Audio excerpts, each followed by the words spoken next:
Hey, hey, hey, yeah, hey, what a time to be alive. I left them for dead, now I'm living right. No new friends, no new advice. That was high then, but we got bigger heights. We got bigger fish to fry. Bet on myself, then I roll the dice. Man, it ain't a gamble if you know you nice. Welcome back to Donald Dream Podcast. I'm your host, Amen. This is the #1 podcast in Dallas, and I'm here with Nick Bryant. How are you? Man, blessed, feeling good. Bro, what I love about this is that we can sit down and talk, because we've never really sit down and talk. Absolutely. And I follow you on social media. I see all the stuff you do. I mean, first of all, you're one of the sharpest dressed people. Thank you, bro. I appreciate with that. Like the haircut, with the swagger, with the everything.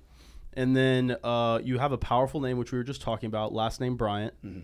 And then as I'm following you on social media, I'm seeing, aside from financial services and being a leader in your community and things like that, that you're also an artist. Yes. So music is my passion. I love music. So where did that start from? Like, how did you get into music? So, I've segued through like different elements in my life, So I started. It was all basketball first, believe it or not. I play AAU, primetime select, the whole nine. My father played in the NBA. Okay, so let's go back. Yeah, so I'm kind of a product of that, My dad was, I don't want to say he forced me to play, but it was kind of like, you go at least try, right? You can at least try and play. So it was basketball through and through. Primetime select, AAU, the whole nine, up until I was about 15. And at that point, kind of lost the drive for it. I don't mind being transparent. My parents, they got divorced. So when that happened, that push to kind of play the game left. Mm-hmm. So I ended up playing football. I played football a couple years in high school. But I stopped playing basketball. Like, I stopped playing for a little bit and everything, but I love doing it. But to kind of segue into how the music came about, in high school, I started focusing on women and partying and all this other stuff, right? And I would freestyle at parties. I don't know where it came from. And you would be good. It was like, I don't know. I didn't know at the time, right? Because everyone's trying to freestyle in high school. I had a liquid courage, you know what I mean? So, I was getting a good response. Okay. So I'm doing it and everything, cool. And it became a regular thing. Like, it'd be a group of us. Yeah. And we're just rapping and freestyling at parties and stuff like that. So one day somebody was like, have you ever thought about taking it serious? And I was like, nah. Like, no, that wasn't the plan. Mm-hmm. I think when I was still in high school, kind of trying to figure out what was next, I thought about getting into hotel management, wanting to own hotel. Like, I kind of bounced around with a couple ideas of what I wanted to do when I got out of high school. And somebody's like, no, you should really try it. And so there was a couple buddies of mine that were trying to rap at the same time. And I was like, I don't mind trying. What's the worst thing that can happen? Mm-hmm. So my first take at trying to actually perform, well, let's take that back. My first take at trying to record music, I'm talking GarageBand, if you're familiar with GarageBand. Yeah. GarageBand, mic with a sock over it, hanging in the closet. It was like the first time I'm trying to record music. And we put a couple songs out. The first ones were, they were okay. But then they just started to get better. But I knew that if the more that I applied myself over and over and over, I'd pick up on the skill set. So I started doing shows in the Denton area, and that kind of started to bubble a little bit. And the person I was kind of talking to you about a little bit earlier, his name's Raw Elements, he was performing in Dallas. And he was like, hey, there's a larger scope out here. Mm-hmm. Come out here with me. I can have you opened up, maybe do a song or two with me, whatever. So I started getting a good response doing that, and then the rest was history. I started working with him in the brand that he was developing, which is Forever Fly, which I'm a part of now, and I help him with a lot of things in that regard. But it just kind of took a life of its own. So it started from fun. It wasn't a plan. Like, I didn't say from the ground up, I've been rapping since I'm 4. Like, no, It wasn't like that. It was just like I was doing it for fun, and I was like, let's see where this can go. And started doing shows and everything like that. So when you started and you said you're partying, what was that phase like? Because Nick Bryant right now I don't see that version of you. You know what I mean? Right. So take me back to that version, because what I find very interesting is a lot of successful people, including myself, had a partying phase. Yeah. And it was like, it's just something that even Matt talks about it. A lot of people that we know talk about it. Right. And it explain. I want you to kind of go deeper into that part. Yeah.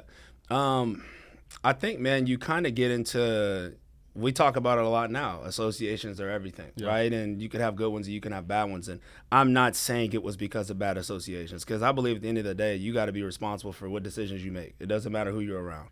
But when you're hanging around and it's like it's fun to party or do this and do these different things, that kind of becomes the life you start to take on, you know, and whatever that may look like. So, you know, it was just more so wanted to hang out, wanted to do other things, and wanting to be around certain groups that maybe that wasn't groups that I was around before. And it became enjoyable, you know, but it kind of, I don't want to say it became a distraction at points, but it became a large focus of mine because of the individuals that I was around. And what I mean by that is that we want to get through the school week to get to the weekend, and whose house are we doing this at, and, you know, this, that, and the third. So, and, you know, it wasn't nothing crazy, right? But it was just, we're going to parties, we're doing this, we're doing that. And, yeah, man, it can be a distraction if, let's say, for example, you want to take it serious when it comes to going to the next level in football, or you want to take it serious when it comes to the next level in basketball, or whatever that may be. You got to pick and choose, right? I'm not saying you can't have fun, but you got to really lock in if that's something that's important to you, that you really want to take to the next level. And I think that when it was like, I'm focusing on the party and this, and it became a priority. Right. Like, what's the plan for the weekend? You know what I'm saying? Like, that's the focus, is going out partying, this and that. And instead of we're getting together as a group, working on projects, trying to invest in different things, like, that's the norm now. You see a lot of younger people doing that. And then people still party, don't get me wrong. But it wasn't like that. It was more so, hey, what's up this weekend? Whose house are we going to be at? Yeah. Where are we going type of thing, you know? And that continued on for a few years until I really decided what I wanted to do. You know what I'm saying? What was it like growing up with a father that played in the NBA? So what was the discipline like? What was it like growing up? You know, I would, a lot of times people probably answer that saying there was a pressure. I don't even necessarily say there was a pressure there. There was a wanting to live up to a certain expectation, right? Because knowing that you had a parent that played a professional sport, there's a pressure of you looking like you having to be good. Yeah. You know what I'm saying? Yeah. Like, it's expected. Good example, LeBron and his son Bronny. Right. It's expected right away. He didn't have that great of a first year in college basketball, but it's expected. You should be the highest of the highs. Right. So you kind of put that pressure on yourself, whether directly or indirectly, of you want to get good, you want to take it serious, you want to focus, right? So it was cool because you have my dad was tall too, 7'1". Oh, wow. So he's coming to my school, he's speaking, he's having to crunch down to get through doors and stuff like that. And, you know, they do career days and stuff like that. So having him come out and knowing that that's a thing, you become popular amongst other people, whether you ask for that or not, right? So then there's a pressure to maintain being that individual, kind of trying to be a standout, you know. In middle school, it was important for me to play up. Like when I was in 6th grade, I played on the 8th grade team. And then I was able to start at one point. Then I got pulled back down to this team type of thing. So it was cool. But, again, there was that pressure of you got to kind of live up to the standard of your dad played in the NBA. Are you going? Is that what you want to do? So I get those questions all the time. Are you going to go to the NBA? I don't know. I don't know. You know what I mean? And I'm getting asked this question in middle school. So it's like that's a pressure that I didn't ask for, but it kind of happened. But then you have the fruits of it. You know, the good upbringing, the good environments and stuff like that, and kind of see in both worlds. And I could touch on that a little bit later, but I would say it was cool, but it came with pressure, you know, of just trying to live up to a certain level. It's so funny how you're in middle school and people are already expecting you to go to the league. Like I can't think of another like profession. Like you don't become an accountant and then like in middle school it's like you have to be an accountant. Like right. It's interesting. So you're doing music. You get out of did you go to college? Did you play community? I went to community college for a couple years. And then are you making money with music? Like, are you looking to get a job or going to college? What's going on at this point? Good question. So at the point of coming out of high school, it was kind of really like what's next, and that's when I started to rap. So it wasn't. I was freestyling and stuff at parties, but I didn't start actually trying to make music until I'd already graduated high school. Let me cut you off real quick, because there's a difference between freestyling and making music. Yes. Like, it's completely different worlds. Right. So what was that like to... it was, I've always been a fan of music, so naturally it's you catch a beat and you start feeling it, right? And like you just kind of start putting words together as they come to you. But there's a thing of freestyling, and then there's freestyling a written verse. So meaning I'm freestyling something I've written before off top on a beat that just started playing. Yeah. Right. And there's still an art to both. Like you'll see some people talk about, oh, he wrote that before it's a written. He's spitting a written. So he still wrote it. Yeah. So it really doesn't matter. But then there's an off the top. Like give me a topic and I'm going to rap about it on the spot. So that was kind of what was happening in those climates, right? It's like we're at parties, this and that. It's a group of people. We kind of start bouncing off of each other. Yeah. So whatever the first person says, it's like we keep it going. Sometimes people throw out a letter, and it's like, all right, but start doing that. So that freestyling is essentially something that's not written. It's just off the top of the dome. You start feeling the beat, and then that's what it is. I watched a video yesterday. Rick Rubin was talking about the creative process between Eminem and Jay-Z. Eminem, pen to pad, notebooks full of material, but a lot of that material he doesn't ever use. Jay-Z doesn't write anything. He puts the beat on, he'll sit with his thoughts, and then after a while he'll say, I'm ready, and go in and then spit it, kind of like Wayne, right? So I wrote, but there was some times where, let's say I would write, I get halfway through a verse, and I would freestyle the rest of it. That makes sense, though, because the music is taking you for the ride. Exactly. Who's the GOAT? I had a feeling this question was going to come up. I was going to go into it so quick, but you name dropped a few, so I'm like, all right, who is it? So personally, my favorite artist is Nas of all time. Okay. Right? I have a lot of respect for other artists, and I do different. So there's a lot of debates we'll get into, right? Whether it's top 5 all time, top 5 lyricists of all time, top 5 businessmen / artists of all time, top 5 beat selector, those different things, top 5 producers, all that. So that can change per genre, I guess you could say, whatever we're talking about at the time. But favorite artist is Nas. Okay. Yeah, I think he's the greatest. That's my opinion. Mine's Lil Wayne. Is Nas. I respect that though, and because I didn't grow up with Nas. Fair.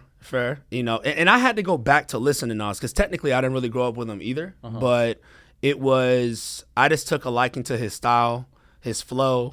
And I'm big. I like backpack rap. I like that style of music, but Wayne, I think when it comes to punchlines, metaphors, bro, there's probably nobody that's done it better than him in that capacity, especially for as long as he's done it the way he's done it.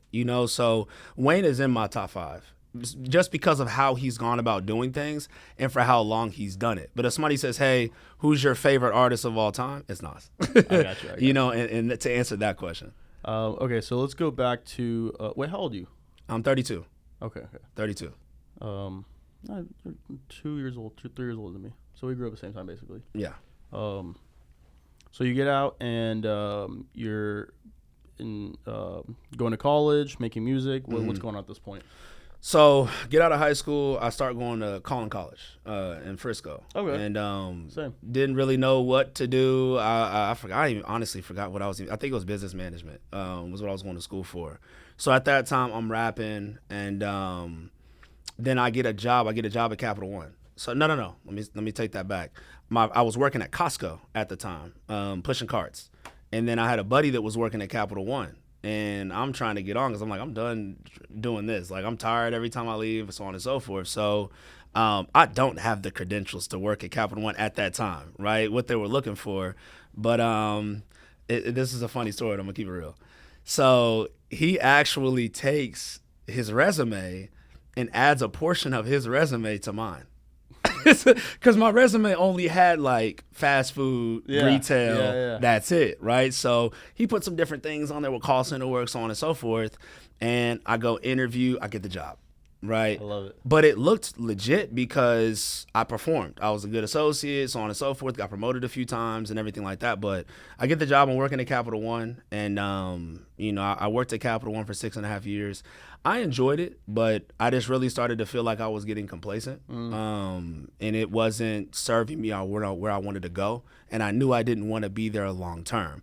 Throughout this process, I'm starting to grow on my music career, right? It started with, like I mentioned, the garage band, rapping in the closet, so on and so forth, to I'm putting out music. I put out my first EP, my first mixtape on SoundCloud in 2015. I'm getting posted on blogs and stuff like that. I'm starting to get more opening acts and stuff. So throughout that process of doing that, I kind of came to a crossroads in 2017. And that's when I first got introduced to the business. But at that point, I was kind of like, I don't want to work at Capital One anymore, but I don't know what's next, right? I want to do music full time, but to your point, am I monetizing it? Yes, but no. Like, it wasn't full-time income, right? I got music on Spotify, DistroKid, so it's on Spotify, Tidal, Apple Music. It's everywhere, right? I had a couple singles out there. But it wasn't to a point to where I'm not doing it full time. It's not going to take care of the bills. So I was trying to find out, my thought process was, well, if I leave Capital One, I could put more focus into the music and maybe I can then start monetizing it, whether it's I'm getting paid gigs, so on and so forth. And I did a couple shows where I made maybe $200-$300, nothing crazy, but it wasn't like solidified money to where I could do it full time, right? So I'm kind of at a point where I'm like, how can I pursue music full time but still be responsible financially? Yeah. And, so that's kind of where I was at that point. So I was working at Capital One full time. I'm in the studio probably, a couple times a week. On the weekends, I'm out and about trying to, whether it's market, going to different events to network, so on and so forth, just to trying to push myself forward as a brand and the brand that I was representing. But that's really what it was from 2012 to 2017. It was working music, trying to see how I can push my music forward while trying to figure out how I can segue out of the job at some point. What are you doing at Capital One? So at Capital One, I was a couple different departments, but auto finance. Okay. So like new account default, all that stuff is technical, but basically helping collecting on car notes, for lack of better words. Did you you said you liked it at one point? Yeah, but it was cool because of the people. Like there was a lot of people I became close to up there. Some I still have very good relationships with today. But it was like, I call it my first big boy job, Yeah. So for my example of what that was, it was cool. Like, it was a cool environment. The work was easy. I'll keep it real. So to me, it was like, you're making X amount of money. You're 18, 19, 20 years old. It's like, dang, not a lot of people at that point were getting corporate jobs at 18 years old. You know what I mean? It takes some time. And I'm hearing people with bachelor's degrees trying to get the position I have that are getting turned away, which are for different reasons, right? It's not always because they're not qualified. Maybe they're overqualified and the company knows they got to pay them, right? But so I'm in a space where I'm like, I'm good. I'm here. I'm going to work my way up while trying to figure out other things, But it was a good culture. Like I always say, if I had to work a job, I'm glad I did work there, right? Yeah. I'm not the person that says they're a bad company. No, I just didn't see myself going where I wanted to go in life, staying there. Why is that? Because I think when you work corporate, we don't control our trajectory. You know what I mean? If it's, I want to go to this income, or I want to go to have these kind of responsibilities, or I want to move here, there's politics, right? Yeah. And I don't knock the company for that. That's their business. That's how they're structured. But I feel it's not really we value you, so we're going to give you this based off what you're doing. It's pecking order. This person's been here, they've been here longer, they've showed their loyalty, so we feel we have to show it to them first, even if you're outperforming them. So I think that's what it was. I started to realize that early on, that it was like, I do this, I ask for this, okay, I got promoted, I made a little bit more money. But then I got to a point where I was like, I know what I'm doing, and I know that I outdo these people, but I'm seeing them get promoted before I am. What's the problem with that? How can we make this work? How can I move around to improve my situation? And then it's kind of like, well, we'll get to it. We'll reevaluate in 90 days. And then I started really valuing time. I'm like, I don't want to wait another 90 days. I don't want to wait another 6 months. I don't want to wait another year. It's like, if y'all aren't willing to do this based off the value I'm bringing, I'm going elsewhere. And that's where I said I came to that crossroads in 2017 on like, I don't know if I want to really be here anymore. And are you, like, when you're there and you see maybe like your boss or the top management, and are you noticing, okay, that's my future if I stay here? And then, because it's like, okay, they've been here for, you said people are getting promoted because they've been here longer. So it's like, okay, this person's been here for 6, 7 years, 8, 5, 10 years, whatever, however long. And then they get to that position. And then you look at that and you say, okay, that's my future. Are you looking at it like that? In some ways. Because you start, when you're following somebody, whether it's at a job, in business, whatever it is, you start saying like, if I continue to do this, eventually am I going to live the life that you're currently living? Right. So Yes and no, because being a competitive person, I was in my mind like, maybe I might take your job, right? Not like saying I wanted to do that, but I'm thinking like, what are your responsibilities right now? What is your life like right now? Do you enjoy what you're doing? And I will say part of me was like, I don't think I want to live that way. That's exactly what I'm trying to get at, because same thing with me. You know, I have a great job, and I like look at what my directors and bosses, and I'm like, okay, that's my future, and I'm like, is that the life I want to live? Is that the there's nothing wrong with it, but is that just kind of the trajectory of the life I want, especially if you have to invest 10, 20, 30, 40, and that's what I'm hearing. And a position to work your way up in a big, good company, you have to be invested. Yeah. They want to know that, like the seniority. They want you to be there for 10, 20, 30, 40, 50 years. It's like a test. It is. And then it's like, okay, what's the salary of the salary range of someone at that position?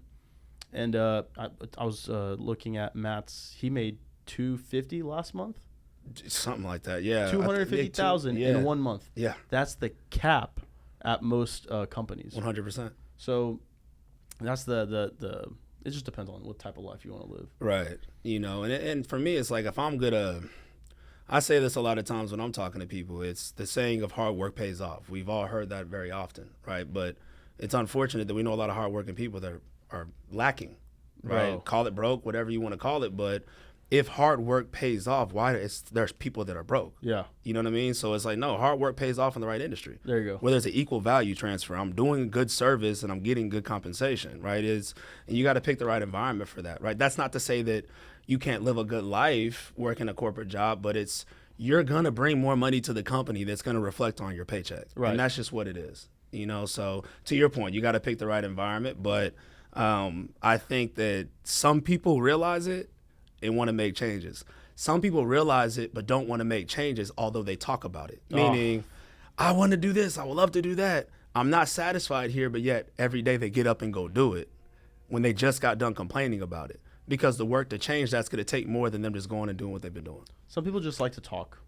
It is what it is. Oh, yeah, I mean, so do I. We got a podcast. Right. Straight up, right. But no, I like to do, because I was so my background's engineering. So I mean, I wanted to be like an engineer because I thought I was gonna have the lifestyle. I associated being smart and having a good job with money. In my mind, I went to school, I did everything, and I got I landed my dream job, and I'm like, man, this is not adding up the way I thought, but yeah. Well, all right, so let's go back to so you're at Capital One and you're doing music, and then what you're coming to the end, or what's going on? Yeah, so it's like throughout the process, I'm like, I'm just gonna keep doing both. It's cool, I changed my schedule a couple times. I worked like a weird schedule. I worked like a Sunday through, I forgot what it was. It was like a Sunday to Thursday. I would work from like 2 in the afternoon to 9 at night. Oh wow! So it was weird. It was a weird schedule. But then I switched that a couple different times. Then I finally got a Monday through Friday schedule.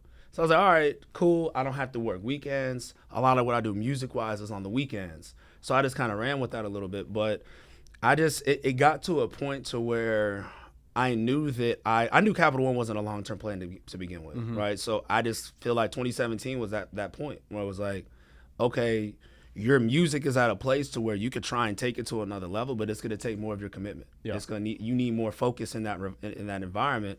And just conversations I'm having with people that I'm close to, the person I'm operating with in music, it's like, what you want to do? What's next? And I didn't really have that answer yet, but I had that feeling of something's got to change. Like, I got to do something different. And, so I'm just continuing to work. But I started to feel myself being less productive at the job because I kind of knew, I'm like, I don't really want to be here. But it was like, I didn't just say overnight, I'm gone. Like, I'm done. I'm going to quit. Right. You know what I mean? Because obviously I wanted to make sure I'm being financially responsible. But I just knew. I knew that year I was like, I'm going. I don't know where I'm going. But something's got to change. And then that's when I got introduced to insurance. So it's kind of funny when people kind of go to that point in their job where they're like slowly deteriorating, I guess. Right. And as I'm thinking about it, it's like I I think about it like in sports, right? So like it's basketball players, you could slowly deteriorate, or I'm thinking about it in fighting. If you get to the point where you're deteriorating and fighting, you can get knocked out, and it's like life threatening. Same thing kind of with work. You can get fired, maybe left without your income. Right, exactly. But okay, so at this point, you're kind of a salesman already because of you selling yourself in music. You have to go out, like you said, network, absolutely, and promote yourself. What was that like, learning how to market yourself? It was honestly, it kind of was easy at first, because when you're growing up kind of being, I don't want to say a class clown, but likable to people and energetic, and I've always been an extrovert, but I can be introverted depending on where I'm at.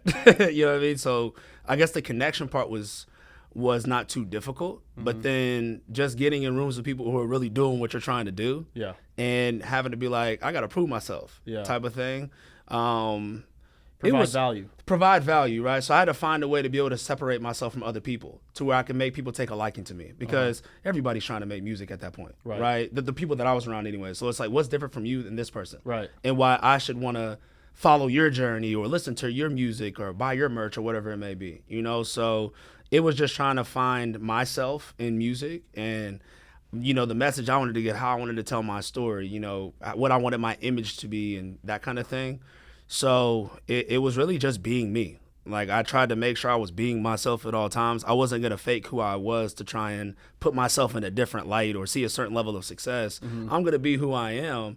And I feel people respect that. Like, they took a liking to it, because you see a lot of artists that'll get into music and it's like they live a facade to try and get on, right? And then you have to maintain that lie to continue your success. And I didn't want to come into the game that way and have to try and be that way. It's like, this is how I make music. This is how I dress. This is how I talk. This is how I look. I'm always that way, though. Not just when I'm up at a party or an event or I'm networking. That's who I am as an individual. So I would say the marketing side of things, taking it to a different level, I had struggles with. So like how I'm marketing myself on social media or that kind of thing, how I'm going to really get my music out there to the masses versus it just staying local. That kind of thing is where being around other people helped, because all I was like, I'm going to get in the studio, I'm going to rap. I got the product, now what do I do with it? Right. You know what I'm saying? But getting into the rooms and building relationships, I was kind of okay with that part because I'm used to being at parties and different things like that. But being able to try and get my music to the masses is where I was kind of like, the struggle was set in, and where I needed assistance with that part. What was something that you learned to be able to do that for marketing? So get it to the masses, use social media. So what was something that helped you? Man, leveraging other people. Okay. I mentioned his name, Raw Elements. He does a very good job of marketing himself, and having to wear so many different hats when it comes to music. So being around him, I got to see how he operated, whether it was, trying to market to marketing online or trying to market to get shows, right? Because you have to do all that too. You have to be able to prove that you can sell tickets, right? Pull a crowd. You can pull a crowd, the whole nine. So that was something early on for me. I was like, bro, I started rapping on a garage band and mic in the closet. Like, how am I going to go about getting fans? I've only done shows in Denton. Yeah. But from there, I realized is winning over the crowd, having the conversations with them afterwards, swapping information, giving them business cards, or doing this and that, and having them follow you, so on and so forth. So I got to see how he operated in different rooms, in different groups, whether it was in studios, with different producers, with different folks, this and that. So I just started to leverage that and say, I'm going to try and do that, but in my way, and kind of see how that would go, and it would start to work. And then obviously him helping me get into certain rooms, get on certain shows that maybe I wouldn't have been able to do on my own. But then them hearing my music and seeing how I'm performing, and be like, okay, I like that. Let's see about getting them on this one. So I think that's what helped, is just I may work with a certain producer or I may work with a certain engineer, and I think they're great until I get around another one that listens to the music I made, and they were like, how do you think this sounds? And I'm like, damn.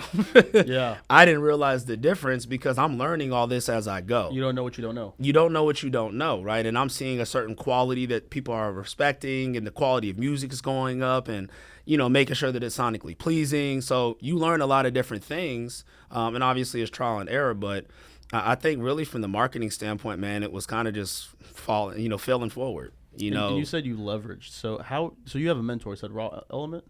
I wouldn't call it a mentor. I mean, we're more like, he's like a brother to me. Okay. You know what I mean? But he's somebody I look to for a lot of guidance when it came to music, because he was really bubbling in Dallas when I was first like coming on the scene in Dallas. He was coming up too, but people were looking at him as one of the guys who was one of the best rappers in the area. He was getting a lot of shows at that time. He had a spotlight on him.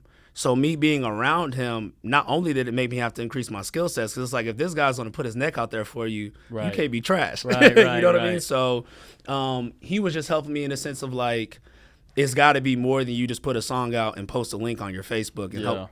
It's got to be more than that. You got to really be out here shaking hands, having conversations, being in the right rooms and networking if you want people to take you serious outside of you just posted a song on social media, because everybody's doing that. Mm-hmm. So I would say he helped in that sense, right? Kind of showing me like foot to pavement doing the work versus just behind the scenes and what that all looks like. Being an artist is not easy. Like, no, I try and tell people that. Yeah, it's not. Alex Rincon, one of my great friends, he was on the last episode of the podcast. He actually makes the theme song for Dollar and a Dream. Oh, wow, okay. And I see how relentless he is with like everything he does. And before I got into the business, he would invite me out to shows, and he would always, every time he posts a song, he'll send me a link. He's relentless with it all the time. Yep. And in the beginning, I was like, not going to the shows here and there. I would take it lightly. Right. Then I got in the business and I started putting on events. I started like seeing the groundwork and the legwork it takes to run an operation. Right. And I had gained so much respect for him when I started doing it myself. And to this day, he's like relentless with promoting and like networking, connecting, going to show events, things like that. So it's it's a lot of work. It is, man. And it's business is business, and hustle is hustle, and putting the work in is putting the work in no matter what you do. But it's always going to, like what you just said a second ago, you weren't taking them seriously at first. No, when people know you for who you are, not who you're trying to become, they don't take you serious up front. Right. It's when you start doing something, then it's like, I got you. Yeah, I'll be there, so on and so forth. So you respect the group of people that kind of see that up front. They're like, I got you. I'll support you. I'll be there. And I had people like that. They were like, you might got 30 people in the crowd, but I'm one of the 30. 100%. You know what I'm saying? And then it's like, I remember getting in front of my first crowd of 1,000 people, but there's still 50 of them right here that were there when I did my first show type of thing. You know what I'm saying? And you start seeing that, but it's really, to be honest with you, music is an everyday type of thing, which really business is. It's an everyday. You don't turn it off. You know what I'm saying? You just learn how to maneuver and everything. But yeah, it's a grind, and I respect the people who do it, stick with it, and don't allow outside voices or outside things to really distract. Because if you have the talent to do it and you stick with it and you're disciplined with it, man, it can work. You know what I mean? It really can work. Cool. Okay, so I want to get into how you got into insurance, because that was probably not what you wanted to be growing up. Not a chance. So how like, why insurance? How did that happen? How did you get introduced into the industry? So while I was working at Capital One, my cousin, I had been introduced to like different business opportunities and ideas. I had tried different things. And none of them had worked for me, So I was like, I'm gonna work my job, and I'm waiting until my music takes off and kind of see where that leads. And one day at work, I walked by his desk, and he's reading through a book, which is the playbook, right? And I'm like, what is that? He's like, oh, it's just something, it's nothing. It's something. I was like, all right, cool. I didn't think nothing of it because he didn't like the way I took it as serious as he was taking it. I was like, all right, cool. So I walked off and whatever, right? It was either later that week or the next week. He was like, hey, bro, come with me somewhere. And I was like, all right, cool. Like, I'll go with you. So we show up to an office. And obviously I know it, and we know it now as our meetings that we do, twice a week. I show up and I see a bunch of people in there, a lot of energy, got music on and stuff like that. And I'm underdressed. So I'm like, bro, why didn't you tell me where we were going? Like, I'm underdressed. I got J's on, jeans, a hoodie. I think at that time I still had dreads. I had some small dreads that I was growing. So I come in and everything, and right away I was like, nah. This ain't me, right? Yeah. I'm in the I'm heavy into my music career at that point. I'm like, nah, this ain't it, but I'm here, I'll listen. One thing I'm big on is you can't move forward in life if you're not forward thinking. And I don't close doors before I walk through them. If I walk through the door, it didn't make sense, I'll turn back around, right? But I believe that that's a part of growing as an individual. You gotta welcome experiences, you know? So I was willing to listen. But the message, the person I was hearing speaking, a lot of what he was saying was making sense. You know, he was talking about people being paycheck to paycheck, although I wasn't. I wasn't paycheck to paycheck, but I wasn't comfortable. Right. You know what I mean? It wasn't like I had a huge discretionary or anything like that. I was paying my bills, I had some savings, and I could still have some fun. But I wasn't getting wealthy, right? But he was talking about real life issues, you know, inflation, cost of living going up, people being check to check, people going. I think the stat back then, and I don't know how much has changed since then, but 83% of kids going to college don't have a job lined up when they graduate. He's just hitting on different things, and I'm like, I know people going through that. Right. Some of the things I could relate to. You know, income's not matching where the cost of living is going. So it made me start thinking like, you know what, if nothing else, this could just be educational. Like, I'm still going to focus on my music, but I can maybe do this on the side just to learn and educate myself more on insurance because I don't know anything about it, right? So I leave. They follow up with me. I end up coming back that weekend, and I'm in the lobby. I'm like, nah. So like before I leave, because you know, a lot of times in anything that people do, they'll say, oh, I want to think about it. Right. People don't realize sometimes thinking too much can think you out of an opportunity. 100%. Right, because you'll overthink it. So I'm in that space. So I'm like, at first, cool. First 24 hours or so, I'm like, yeah, this is cool. Okay, I might do it. By the time I go back, I'm in the lobby like this, leg out and stuff. I'm like, yeah, I'm back. My cousin told me to come back, but I'm not doing this. I don't want to get no insurance license. I'm good on it, right? There's a guy, his name is Warren Webb. You know Juanisha at the office, right? Yeah. It's her twin brother. Okay. So he played a huge role in my insurance career when I was first getting started. And we just had a real conversation for 2 hours. He just kept it real with me the whole time, you know? And I was like, I appreciated that because I didn't want to be sold a dream. Mm-hmm. I don't need you to sugarcoat. I don't need you to tell me I'm going to be a millionaire tomorrow. Like, those are things I didn't want to hear, right? I'm like, if you can keep it real, I'll listen. So he was just telling me his background, what it's been like for him, what he's going to do. And he's like, look, I'm not here to be your friend. I'm here to help you win. And if I help you win, we'll build a friendship because I'll show you that I care. And I was like, man, that's real to me, some of the things that he was saying. So I'm like, you know what? What's the worst that can happen? I'll give it a shot. You know, so I invest in myself. I get my license, the whole nine. And I started to grow a level of conviction for just the knowledge. You know what I'm saying? I realized how many people I knew didn't know anything about it. My mom was an entrepreneur for 20 plus years, you know, and then my dad played ball in the NBA, like I mentioned. So and they didn't know this information. Nope. My parents got their first insurance policies because of me. Wow. You know, and I'm thinking when I'm going and sitting down and having the conversation with my mom, like, you've been a businesswoman. So I'm thinking these are things that you know. And you'll realize even today now, being in the business like we both are, there's a lot of people who know how to make money but don't know what to do with it. Yeah. You know, 100%. and that's not saying that my parents didn't know what to do with money, but didn't know different environments. And a lot of people look at insurance as just it's something you pay out when you die. So I'm having these conversations and I'm learning and I'm like, hey, my mom doesn't know about this. My dad doesn't know about this. You play professional basketball and you were a business owner. So that just started to open my eyes to this is more than money. It's true education. People need to know about these things, right? So that's really what the start was. You know, it was kind of like just something I'm going to do to see if I can make money, right? I'm going to keep it real. It was a way to see if I can make some extra money to be able to get out of Capital One. And I didn't know how long that was going to take. But that's really what kind of started. It was just like, okay, this really could be something that's bigger than what I think it is just because of what I'm starting to learn. Versus when I first got exposed to it, I'm like, insurance, like that doesn't, to me being an artist, like a hip hop artist, I didn't see how the two can coexist. Right. I'm like, well, this doesn't make any sense, right? At that point, like some of my music now is influenced by what we do in the business, but it's like, I'm like, what am I gonna rap about a policy? Like it didn't, you know what I mean? Like I was thinking about it, like I don't see how this is gonna work, but I even started to realize there's people in that world, the music world, which is where I'm really passionate, is they don't know anything about it. You know, they don't understand these products, these vehicles, and how you can utilize them. And, you know, you like you said earlier, what you don't know, you don't do. You know, so I think what I started, the education and stuff like that, is kind of what continued on. But that was the start of it, anyways. What did your parents think whenever you kind of shared the information with them? Like getting involved, or just when they got to sit down and hear about the products? Both. Let's do both. Getting involved, my dad was in California, so that conversation kind of came a little bit later, and it was over the phone. There was no Zoom back then, so this was, or it might have existed, but we didn't use it. It was a phone call.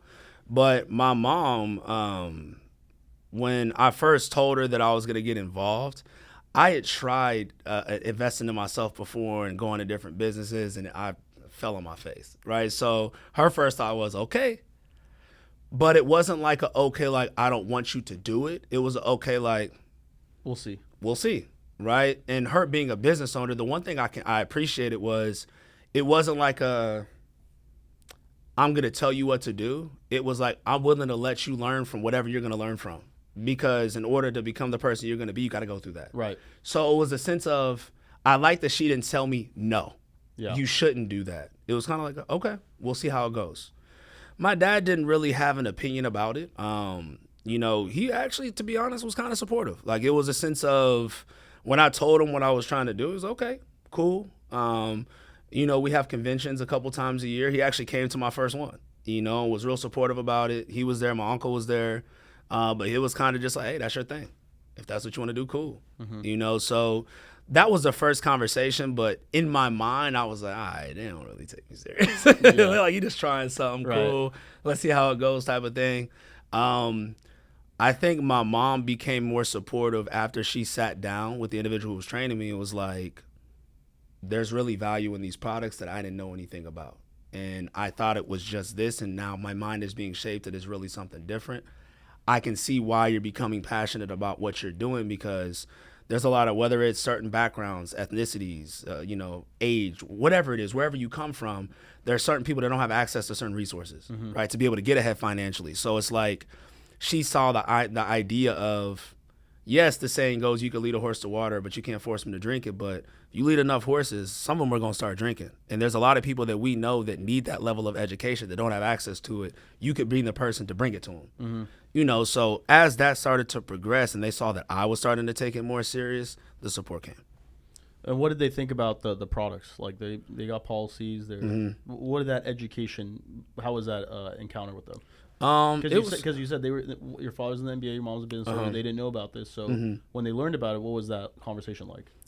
It was kind of like, wow, I didn't know that this element was like that. Meaning, a lot of people don't know that you can actually, you know, accumulate money in insurance products. And I think for them, it was very surface level. It was like, before they heard it, it was a matter of, well, yeah, it's important, but it's just about death. And people don't want to have that conversation, right? And I always tell people, if life insurance was about dying, it'd be called death insurance.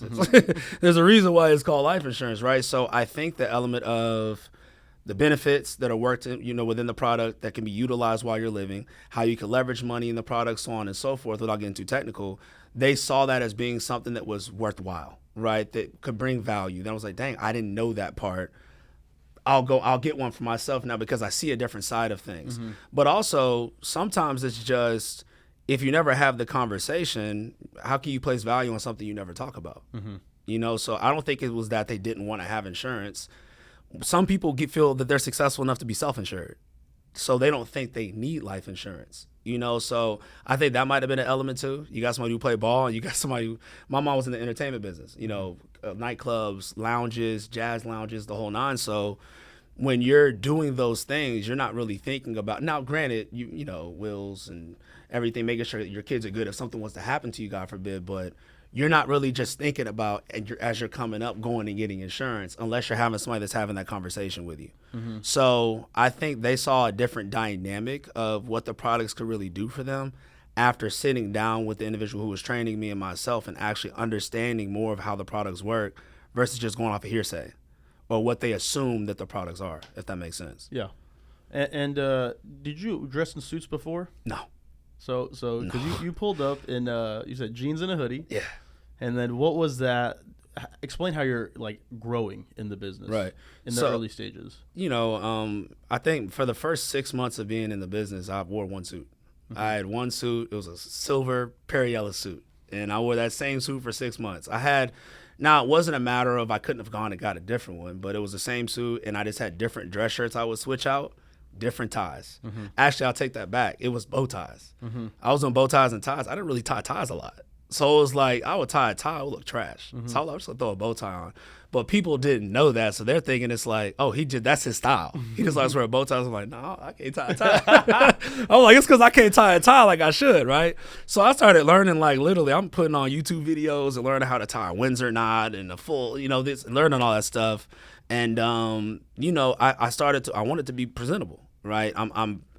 There was a positive influence about how you're perceived and being successful in a sense of working in the business of money.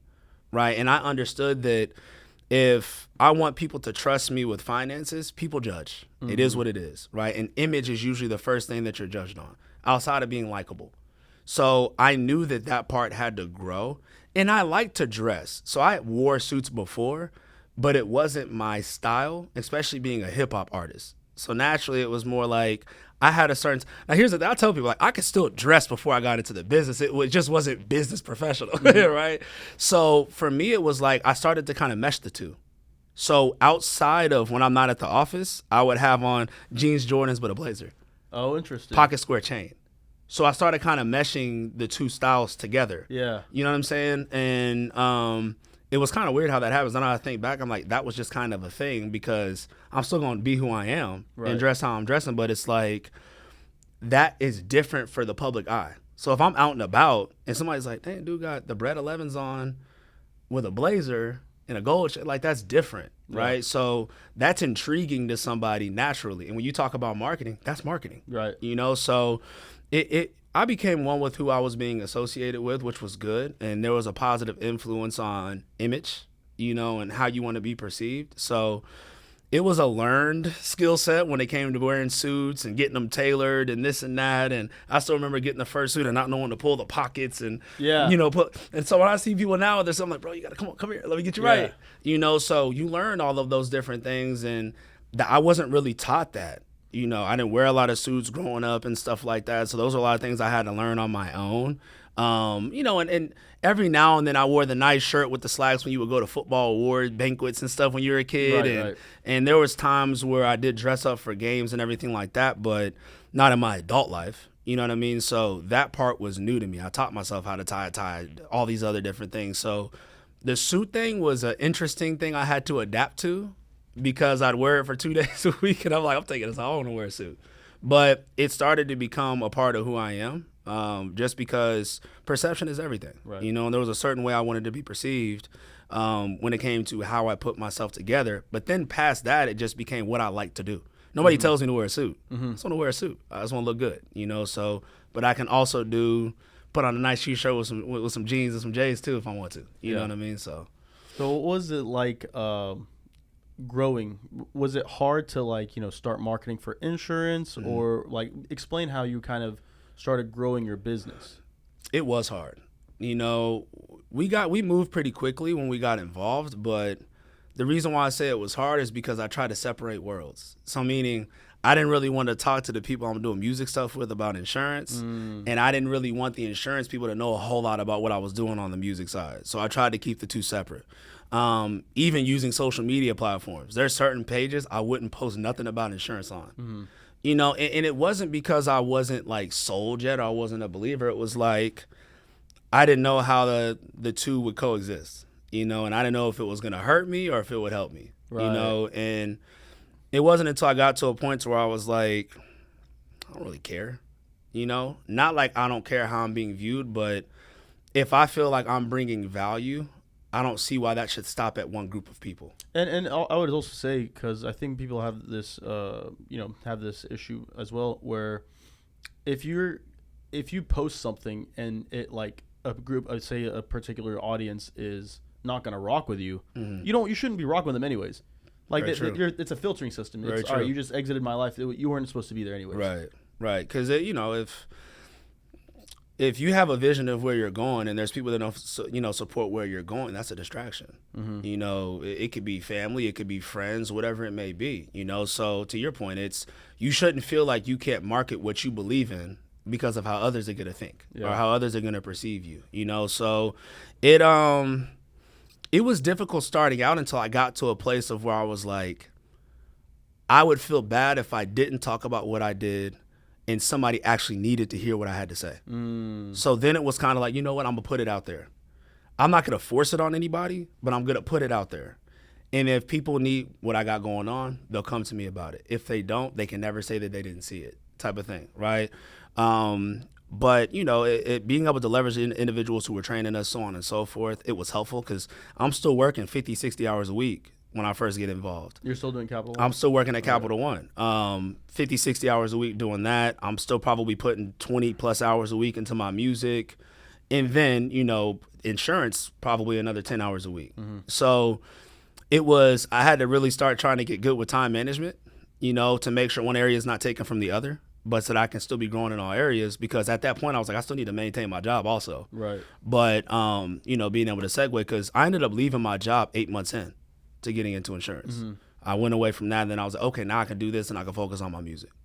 Now I did that responsibly. I made sure I had savings and everything like that, right? And our business was growing to a point to where it made sense.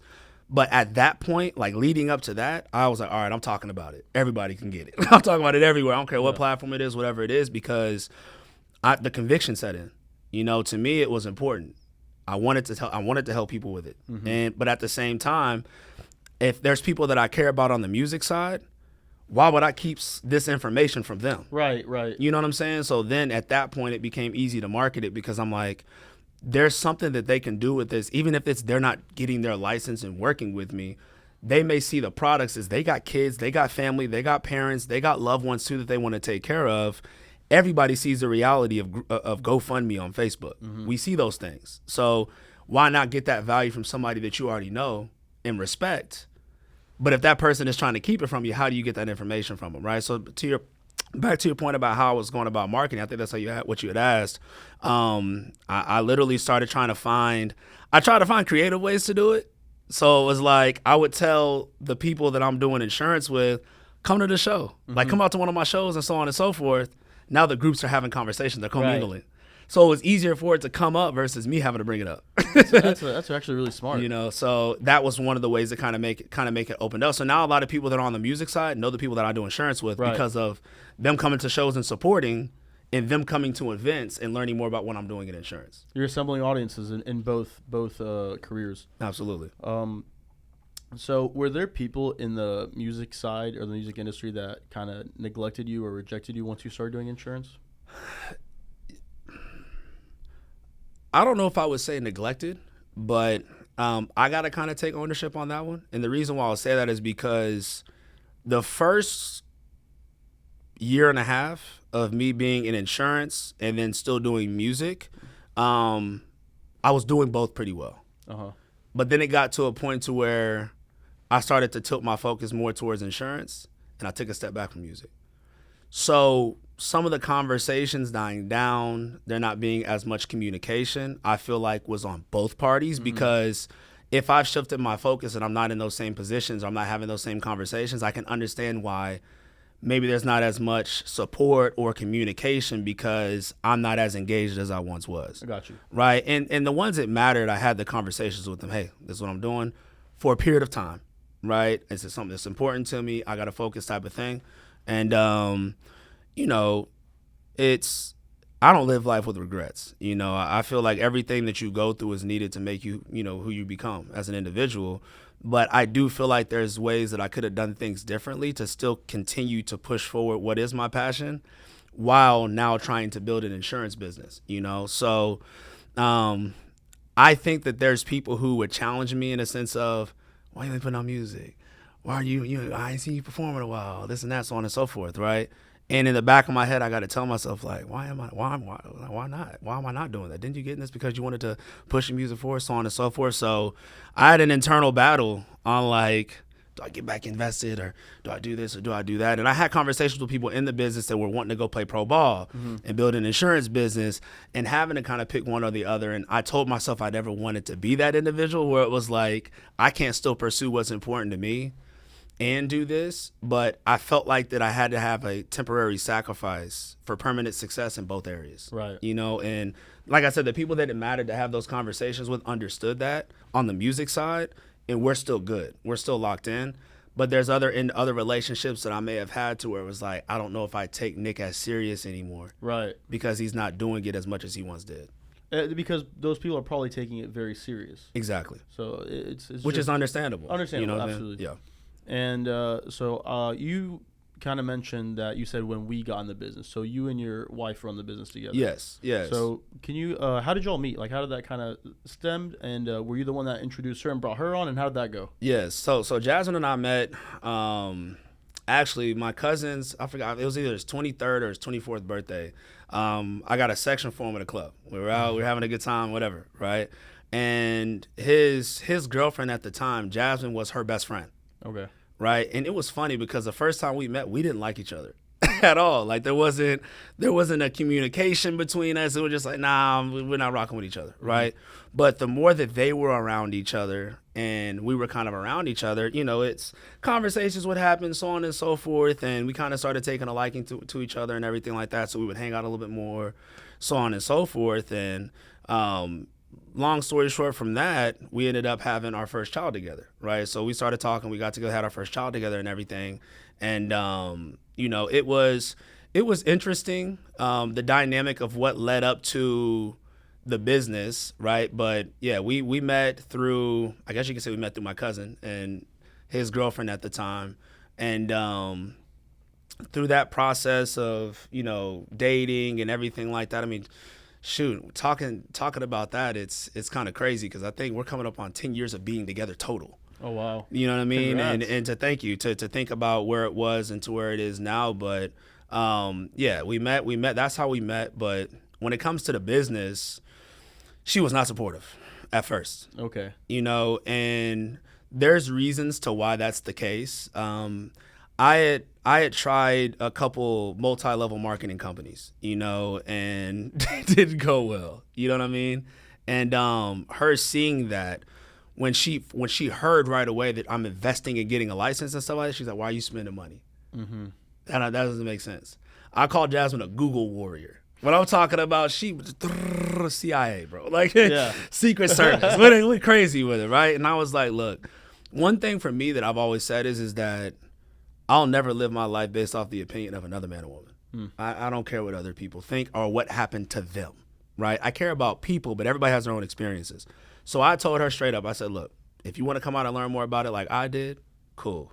If you don't want to be involved, cool, but I'm going to give it a shot and I would appreciate your support. So she said, okay, that's cool. So I don't think I really tricked her right at the conference. If you have a conversation with Jasmine, she'll tell you that I tricked her into coming out to the office, right? But it's okay. We'll go with that. But I ended up getting her out to the office, and she heard a presentation similar to I did when first got me involved. And she ended up saying, hey, I want to do this with you. And I was like, what? Like the first time I was like, are you serious? She was like, yeah, no, I'm serious. The person who was scolding me for wanting to get involved in insurance, now you want to do it, right?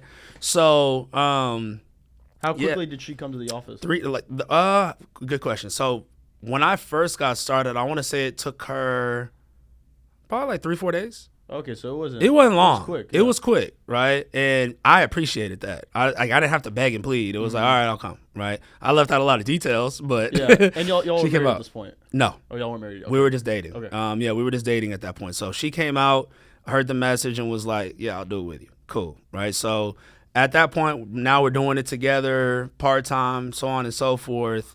Her first 6 months, she goes full-time. My first 8 months, I go full-time. Now we've been doing it together ever since. But starting out, it was my thing. And she was like, no. And then she ended up getting involved.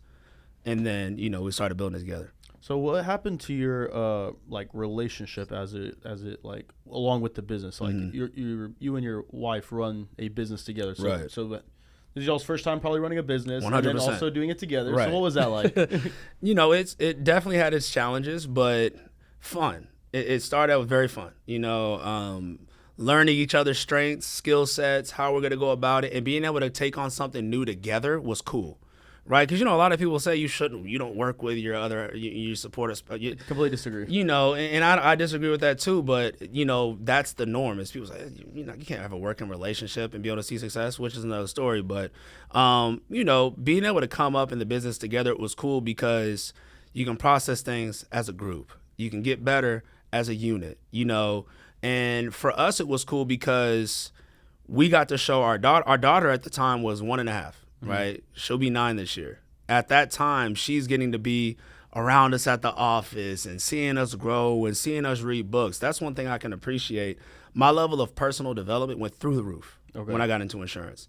I probably read 2 to 3 books and I kid you not, maybe 5 books from 20 I'm lying. 2 to 3 books from 2012. Only because you had to for right, class. Just straight up from 2012 to 2017, probably 2 to 3 books, right? So our daughter is getting to see us develop, have different conversations, talk about business, put in the work, so on and so forth, to where she's starting to kind of have those conversations. And I'm like, because your kids, they watch what you do, right?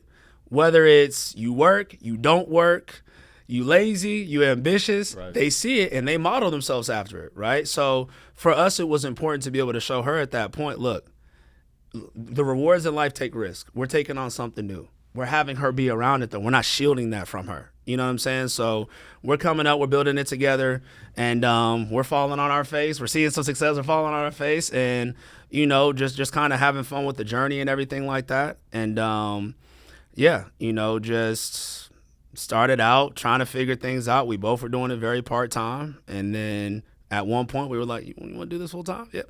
Boom, let's do it. And, we started to grow, started to develop agents and, became brokers. And then from there it was like, all right, now what do we stand for? Right? Where are we going? Where do we want to take this? And that was always a process and everything and stuff like that too. But I think just the journey of being able to build something with the person you care about the most is what's exciting.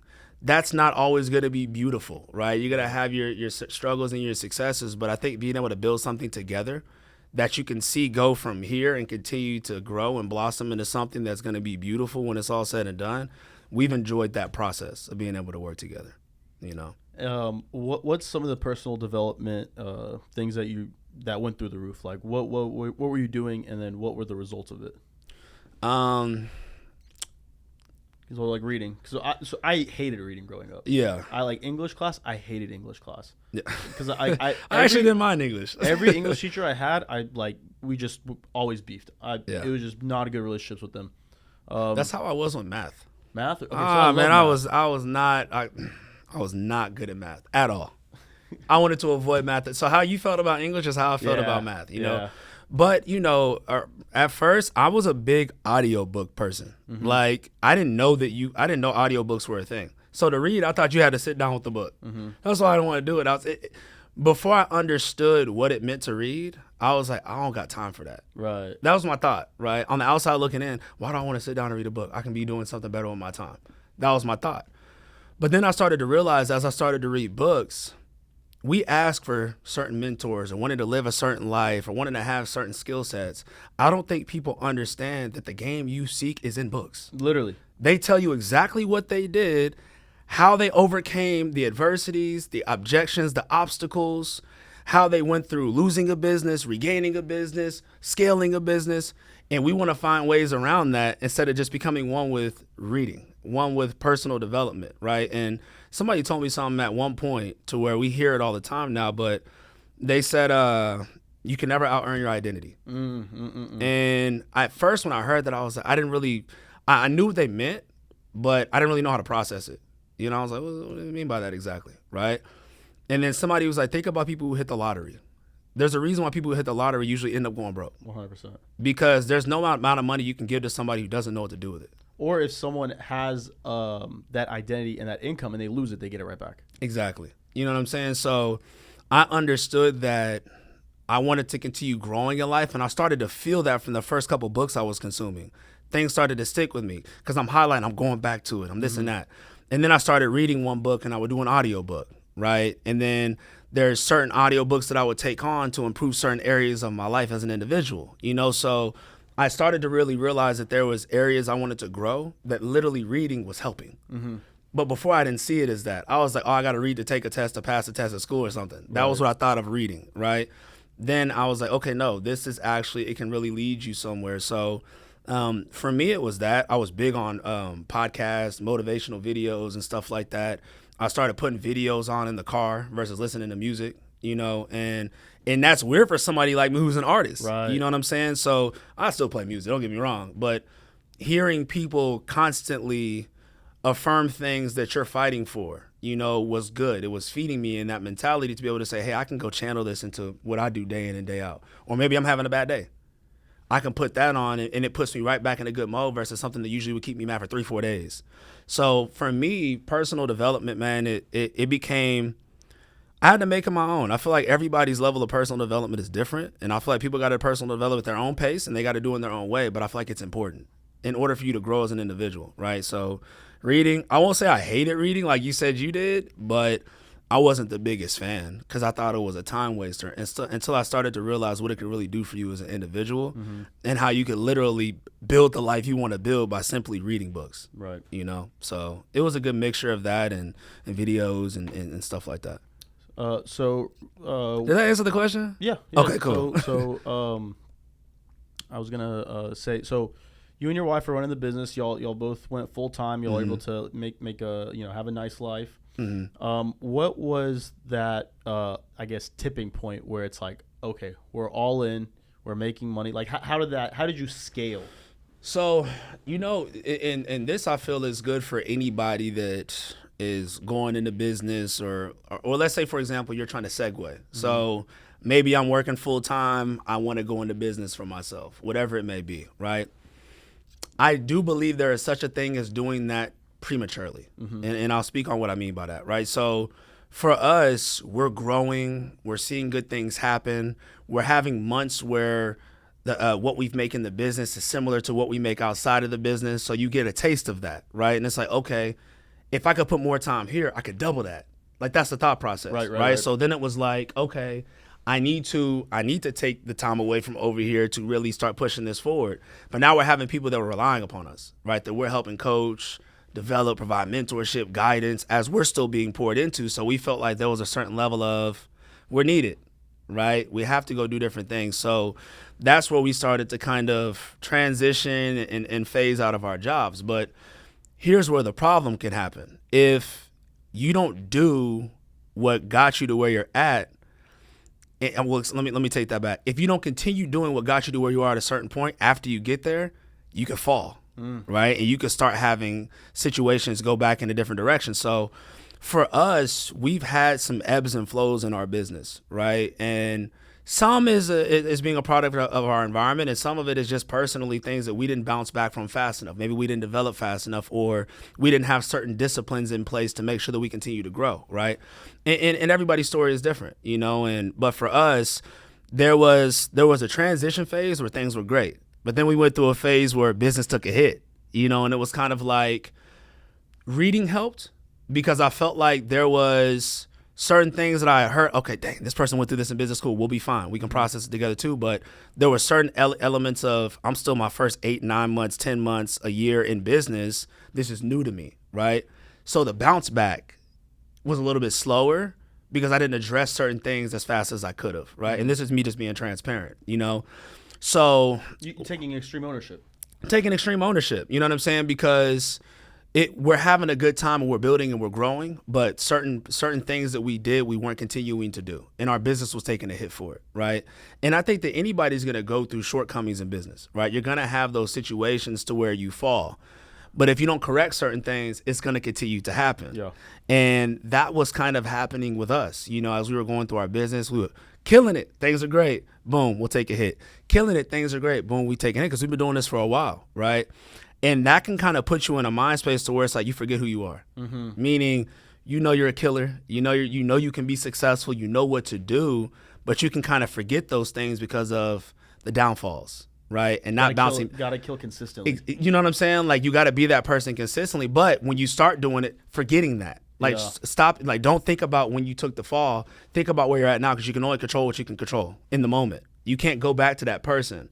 So I think.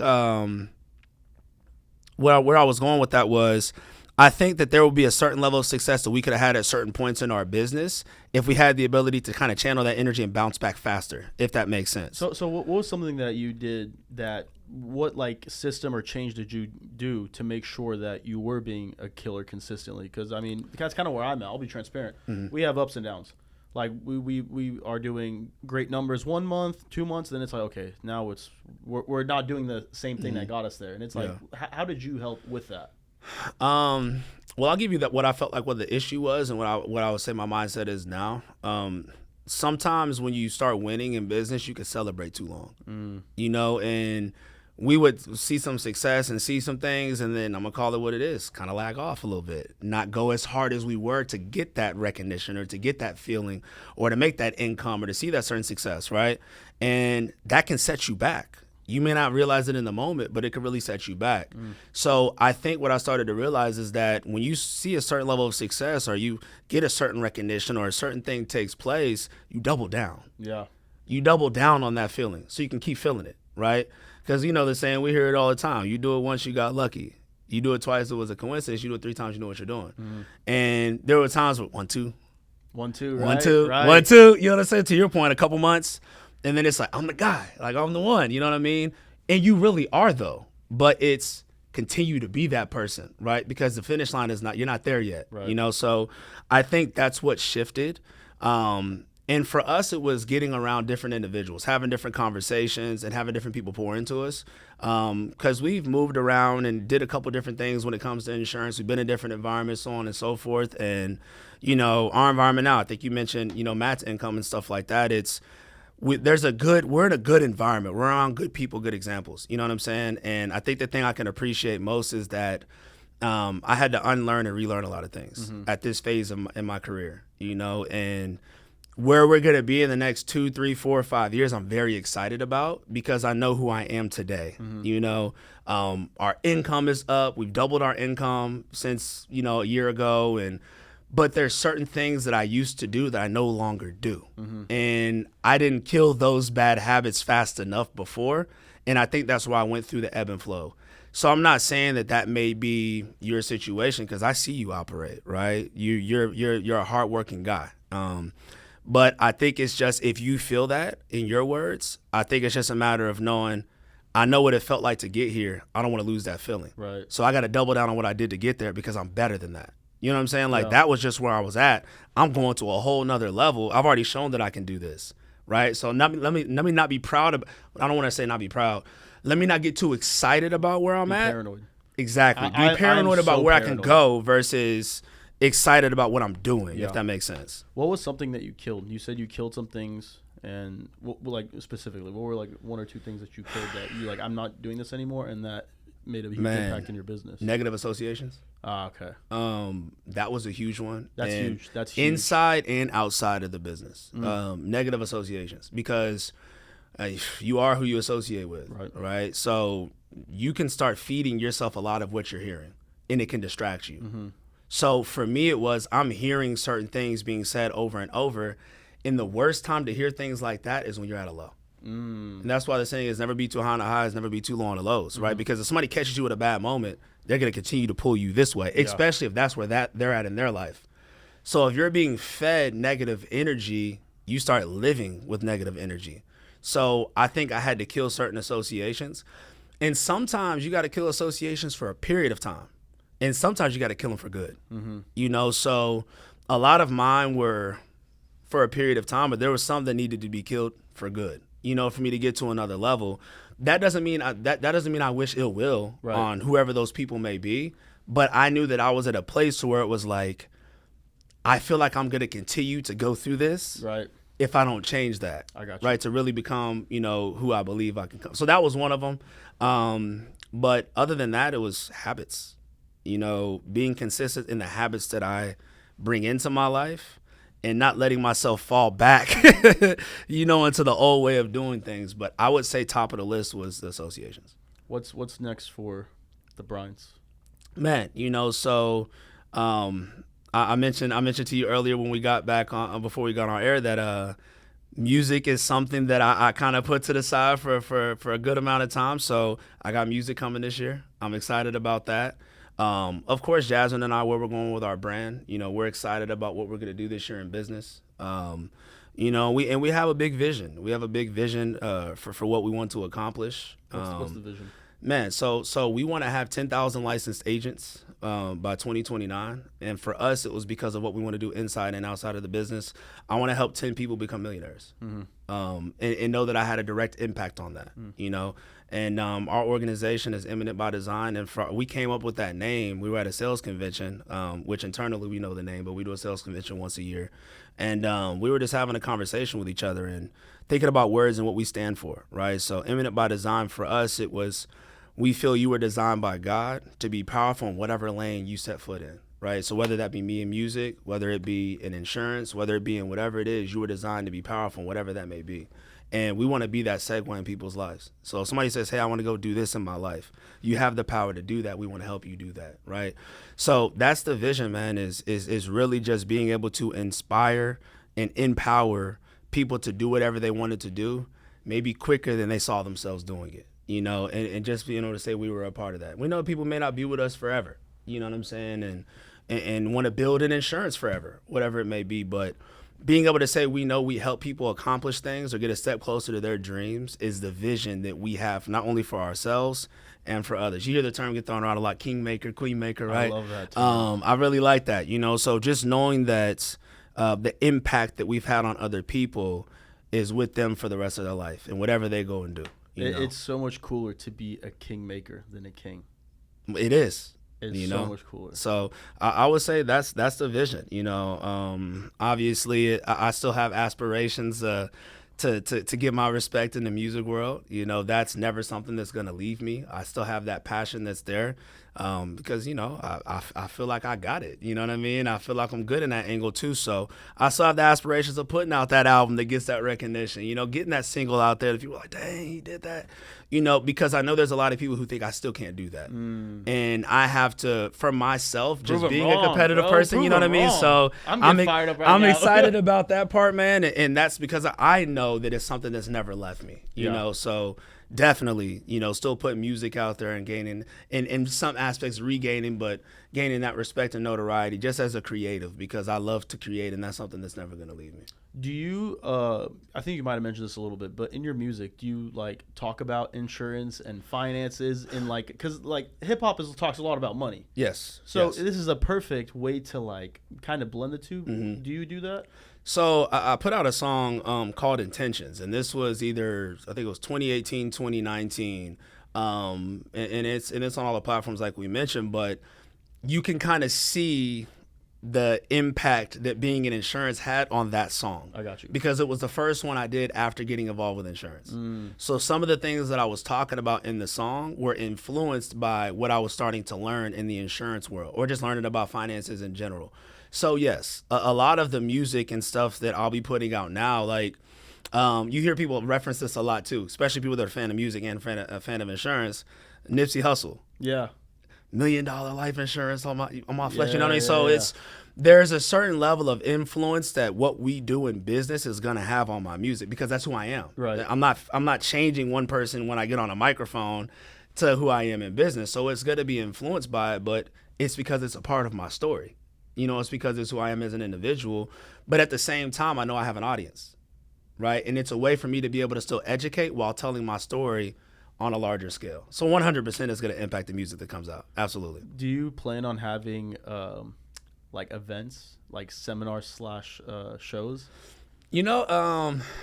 I've definitely thought about what that could look like, especially the events that we go to and stuff like that, because it's like, hey, what's to say?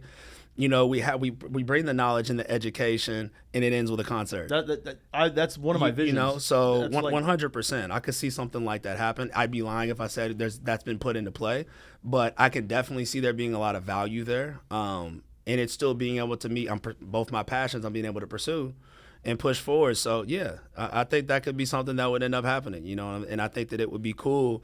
Because I don't necessarily know if that's, and maybe it is, so I could be wrong, but I don't know if that's a thing. If that's something that's just solidified, where it's you come out, you learn, you get educated, it's knowledge, and I'm talking all things finance. It doesn't even have to just be insurance, but then it's music too. You know, concerts, shows, networking, the whole nine of it being all under one roof. I think it will be cool. That's one of my visions, because I really, really want to put events together where we have, you know, conversations like about finance or anything really. Yeah. Do like a live podcast, have artists come out, bring comedians out, literally have everything in a show. It's a big event. Yeah. But that's one of my visions. And that, you know, this kind of goes back to working in business with you know, your significant other too. One thing I like, and this is a lot of credit to Jasmine, that Jasmine is big on pushing me to want to do what I want to do. So meaning like, and there's a level of accountability there too. By the way, for everybody with kids that are listening, your kids hold you accountable more than you know. You know what I'm saying? Like whether it's in business, outside of business. So my daughters love my music.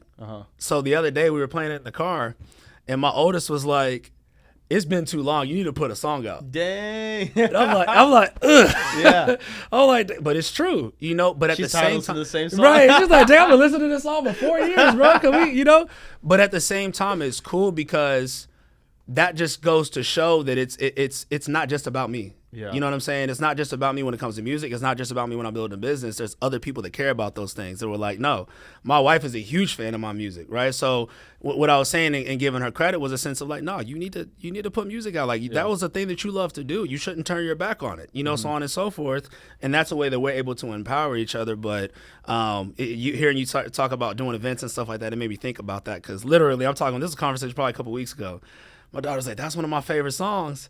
But it's been a while since you put a song out. I'm like, it has been a minute, you know. But that just made me think about that situation there. Like, you want to, and this is kind of going back, but you want to have somebody in your life that's going to help push you to where you're going and not be able to, you know, trying to what's the word? I guess detach you from your vision. They want to help you pursue that versus distract or, you know, pull you away from it or say you shouldn't do that, so on and so forth. And that's why I think it's very important on who you decide to do life with. You know what I'm saying? And I think that's something that's been awesome. I just wanted to make sure I stated that because a lot of the things that I do or feel that I can do is because I know I have somebody in my corner that's extremely supportive through all of it. That's awesome. The lows, the highs, the whole nine. But yeah, man, I think you're onto something with the idea about what you're trying to do. I spoke about this to Alex, one of my friend, and I'm like, we're gonna sell at the Cowboys Stadium one day. What's your number one book that people should read? Man, that's tough because I feel like it. Or give me a top three if you have a couple. Yeah, because I feel like it depends on where people are in their life, but I would say some of the first books that really had an impact on me, How to Win Friends and Influence People, by Dale Carnegie, I believe. Atomic Habits might be my favorite book. Okay. I think Atomic Habits, I read that book at least twice a year. Really? Yeah, it's a powerful book.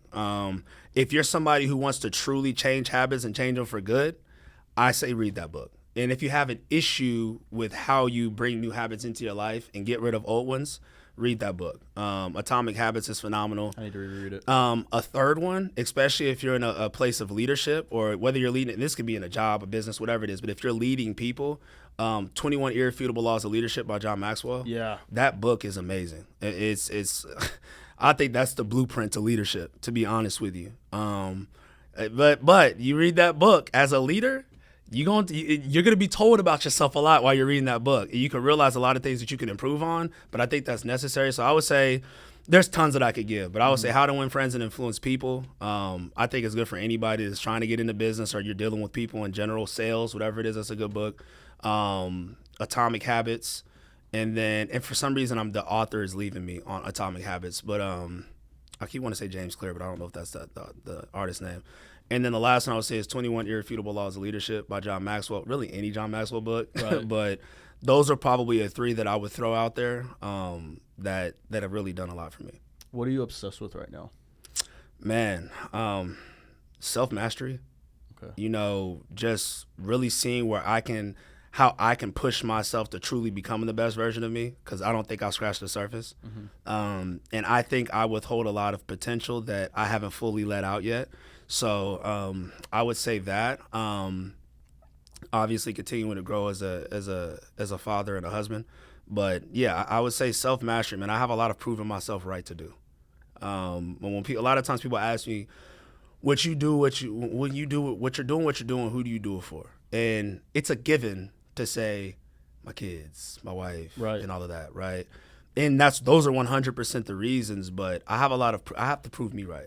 There's a lot of things I need to do to prove myself right, on who I feel I can be and the impact that I can really bring. So that's the place that I'm in right now, because I understand that once I truly know who I am and really bring out that individual, I can be my best self for others. Right. You know what I'm saying? I completely so agree. that's where I would say I'm at right now, is truly mastering who Nick Bryant is as an individual, and being able to make sure I can be the best version for everybody else that's in my life. What's your biggest weakness right now, and what are you doing to fix it? That's a good question. Man, I would say, because I have had trials and tribulations over the last 7-8 years or so, is being afraid of becoming who I used to be at certain points. Okay. But at times it makes me, all right, double down on, all right, development and having the right conversations and being around the people. But I would say a weakness is revisiting the past, trying to stop doing that, because that can, again, that's almost kind of like what I mentioned, being at a low. If I revisit that at the wrong time, that could distract me and knock me off of my trajectory, so trying to eliminate that. And you never forget, right? You never forget what you go through, because it's a part of your story. But understanding that where I'm at is not where I'm going to be, and where I was is not where I'm going to, that's not the way I meant to say that. So where I was does not, what am I trying to say? Where I was before has nothing to do where I'm at. Got you. You see what I'm trying to say? I'm not who I was yesterday, basically. Let's put it that way, right? So, and I have to remind myself of that, because I feel like that can hurt or stump my growth of where I'm going. Right. If I continue to think about who I was and some of the hardships. So, and that's really a limiting belief you have put on yourself. So you put that limiting belief in your head, and then you limit yourself. Like, that's something that I think everyone probably needs to get better at, right, including myself, where it's like, maybe I'm supposed to be a multi-billionaire. Maybe I'm supposed to sell out the Cowboys Stadium. Exactly. This is what I'm supposed to do. Right. But when you are not walking in that purpose, then you like kind of look back, you say you're not doing it based on your own mindset. Right. And it's almost like you undo all the work that you've done to get to where you are. Yeah. When you start going back to that place that you've worked hard to get out of. So I would say that, I pride myself on being a very resilient person. So I try not to think too much about the hardships and stuff like that. But to your point, if there was a weakness, I would say sometimes allowing myself to sink back into that place. Like, dang, if I don't do this, I can be like that. I can be there again, So instead of using that to fuel me. Got you. So I would say that's what's when you say, what am I doing to get out of that?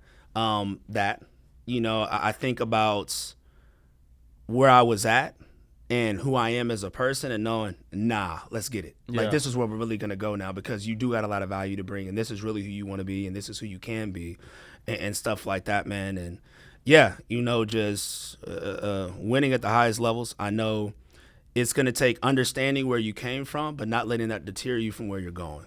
And so I will say that. Yeah. Any final thoughts? Anything you want to? Man, I want to say I appreciate you, having me on the podcast, man. And a lot of people that I've seen come into the business, so on and so forth, I have a lot of respect for your game, how you operate, who you are as an individual, because it's legit. I've seen a lot of people that are shot in a shooting star. They're coming and they're gone. I'm like, where'd you go? Right. But you actually, to me, from my perspective, I can actually tell you want to be better. I can tell that you care about people. I can tell that you want to do a good service for others. I can see there's a certain level of ambition, right? We know where we were at earlier today. You're still grinding throughout the day. You're working on your passion outside of building your business. So you're not allowing yourself to give yourself excuses saying, I don't have enough time. Mm-hmm. A lot of people kill their own dreams because they say they don't have enough time for things. Yeah.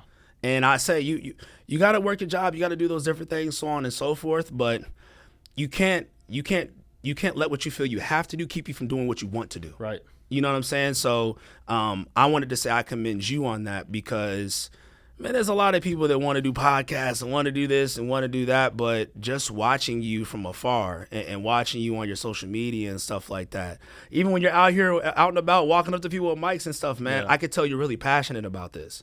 And it's not like you're trying to do it because it's a fad. Yeah. Everybody else is doing it, so I want to do it. So I commend you for that, and I hope you keep going because I feel like you have good content. I feel like there's good material there. And I really do feel like you could be somebody that do something to sell out the Cowboy Stadium in the future. You have that kind of energy in yourself, man. But, I would say final thoughts in general is just, and correct me if I'm wrong when I say this part, I feel like a lot of this podcast is, in the name, Dollar in the Dream, it's helping people, really chase after their dreams and knowing that there's going to be things that you go through and stuff like that, but being able to overcome them to get to that point. So I'd say for anybody that's listening, just don't stop. Know that you're going to have, you're going to go through adversity. You're going to have situations that take place. Somebody told me at one point, there's 3 different types of people. There's somebody that's going into a storm. There's somebody that's in a storm, and there's somebody that just came out of a storm. You're going to be one of those 3 at all times. Right. Like there's at some point in your life, you're going to be one of those 3 individuals, right? But you have to go through it to show somebody else that they can go through it. Right. Right. So if you're fighting for whatever your dream is, or you're trying to build your business, or you're trying to land your dream career or whatever it may be, just know that if you stop or you give up on yourself, there's somebody watching you that they may stop because of you and you didn't even realize it. And that's that snowball effect or the butterfly effect. And that's why I'm so to your point, let's be relentless. Let's make a decision and just stick with it. Exactly. So I think that's the biggest thing, man. And stuff like what you're doing here with this platform, I feel like it'll bring a lot of awareness to that. So I appreciate it, bro. Man, I appreciate you having me, bro. Of course, bro. Absolutely. 100%.